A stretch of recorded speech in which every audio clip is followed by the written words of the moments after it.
അത് അവരുടെ ജനനം തൊട്ടേതുള്ള ഇന്ത്യക്ക് സ്വാതന്ത്ര്യം കിട്ടുന്നതിൻ്റെ ഒരു ദിവസത്തിന് മുമ്പേ അവർക്ക് സ്വാതന്ത്ര്യം കിട്ടണമെന്ന് പറഞ്ഞപ്പോഴത്തേക്ക് അവരുടെ ജാതകം തന്നെ അങ്ങ് മാറി. 2 ജാതകത്തിലാണ് നമ്മളും ഇന്ത്യയും പാകിസ്ഥാനും പോകുന്നത്. ഓൾറെഡി അവരെ രാജ്യം 2ആയിട്ട് വിഭജിക്കപ്പെട്ടു. അത് തന്നെ ഏറ്റവും വലിയൊരു അപശകുനമാണ്.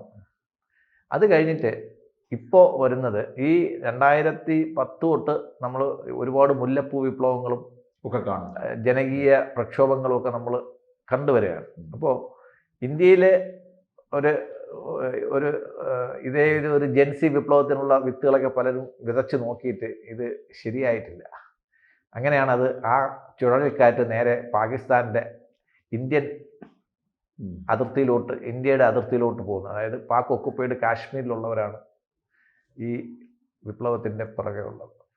ഇപ്പോൾ കഴിഞ്ഞ ഒരാഴ്ചയ്ക്ക് മുമ്പ് അവിടുത്തെ ഒരു ഗ്രൂപ്പ് ആൾക്കാർ വളരെ നിസ്സാരമായിട്ടുള്ള പ്രശ്നങ്ങളുമായിട്ട് ദിവസങ്ങളോളം പ്രക്ഷോഭം നടത്തുകയും 32 പേരെ വെടിവെച്ച് കൊല്ലുകയും ചെയ്യുന്ന ഒരു അവസരം ഉണ്ടായി.